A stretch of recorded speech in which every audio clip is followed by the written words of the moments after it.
Hi friends, எப்படி செஞ்சாலும் யூடியூப்பில் செய்ய மாதிரி இல்லை கடையில் வாங்குற மாதிரி நம்ம குழம்பு கலராக வள்ளின்னு யோசிக்கிறீங்களா? இந்த மிளகாய்த்தூள் அரைச்சி வச்சுக்கோங்க. கலர் அட்டகாசமாக வரும். இந்த மிளகாய்த்தூளுக்கு மெயின் இன்க்ரீடியண்ட்டே இந்த காஷ்மீரி மிளகாய் தாங்க. காஷ்மீரி மிளகாய் நம்ம வீட்டில் யூஸ் பண்ணுற மிளகாய் மாதிரி இருக்காதுங்க. இது நல்ல நீளமாக தோல் சுருண்டு காணப்படுங்க. இது எல்லா டிபார்ட்மெண்ட் ஸ்டோர்லேயும் இப்போ அவைலபிளாக இருக்குது. நான் இந்த காஷ்மீரி மிளகாயை இந்த பவுலில் 2 பவுல் மெஷர் பண்ணி எடுத்திருக்கேன். இது கிட்டத்தட்ட 400 கிராம் இருக்குங்க. அதுக்கப்புறம் வீட்டில் யூஸ் பண்ணுற நார்மல் மிளகாய், அதாவது உங்களுக்கு எது காரமாக இருக்குன்னு தோணுதோ அந்த மிளகாய். இந்த குண்டு மிளகாய் அதிகமான காரம், இந்த நீட்ட மிளகாய் ஒரு மீடியம் காரம். அதனால் இந்த ரெண்டும் சேர்ந்து நான் 250 கிராம் எடுத்திருக்கேங்க. மிளகாயில் இந்த மாதிரி டிஃப்ரெண்ட் கலராக இருக்குங்க. அந்த மிளகாயை கண்டிப்பாக ரிமூவ் பண்ணிடுங்க. இது உடம்புக்கு நல்லதில்லை. அரைக்கும் போது இந்த மிளகாயை பார்த்து பக்குவமாக க்ளீன் பண்ணி எடுத்துக்குங்க. அதுக்கப்புறம் நம்ம காஷ்மீரி மிளகாயை வறுக்க ஆரம்பிச்சிடலாம். மிளகாய்த்தூள் அரைக்கும் போது கண்டிப்பாக வறுத்து சேருங்க. மிளகாயை வறுக்காமல் அப்படியே வெயிலில் காய வச்சு அரைச்சிங்கன்னா மிளகாயில் இருக்கிற அலறல் தன்மை உடம்புக்கு ஒத்துக்காதுங்க. அதனால் கண்டிப்பாக வறுத்து சேருங்க. ஏன்னா மிளகாயை பழுத்ததுக்கப்புறம் அப்படியே காய வச்சு நம்மளுக்கு பேக் பண்ணி தந்துடுவாங்க. கிராமங்களில் மிளகாயை பறித்து அதை வேக வச்சு அப்புறம்தான் உணவுக்கு பயன்படுத்துவாங்க. அதனால் உடம்புக்கு எந்த தொந்தரவும் இருக்காதுங்க. ஆனால் கடைகள் அப்படி இல்லைங்க. அப்படியே பழுத்ததுக்கப்புறம் ட்ரையாக காய வச்சு நம்மளுக்கு தந்துடுவாங்க.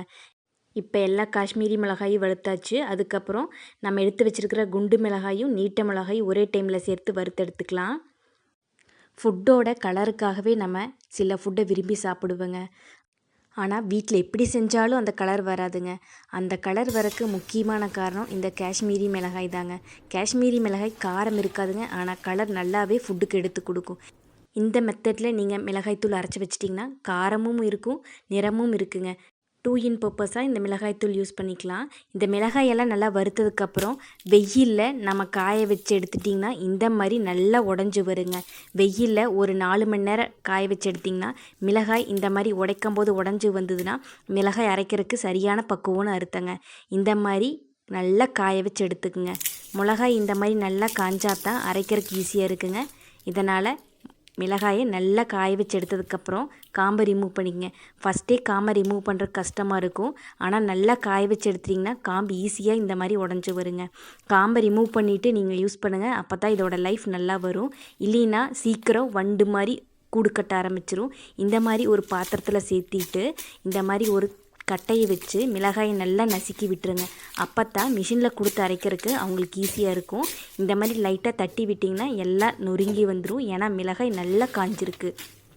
இதே மாதிரி மீதி உள்ள மிளகாய் போட்டு இந்த மாதிரி பேக் பண்ணி மிஷினில் கொடுத்து அரைச்சி எடுத்திங்கன்னா தக்கன்னு பாருங்கள் இதோட கலர் எப்படி டார்க்காக இருக்குன்னு.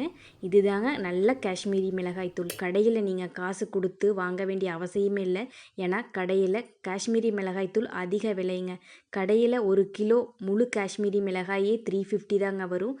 அரை கிலோ இருந்தால் போதுங்க. நீங்கள் காரமான மிளகாய் சேர்த்து இந்த மாதிரி அரைச்சி வச்சிட்டிங்கன்னா உங்களுக்கு எல்லா குழம்புக்கும் போடுறதுக்கு அட்டகாசமான கலரில் அதுவும் காரத்தோட சூப்பரான காஷ்மீரி மிளகாய் தூள் ரெடி ஆயிடுச்சுங்க. கண்டிப்பாக நீங்களும் ட்ரை பண்ணி பாருங்கள். தேங்க்யூ.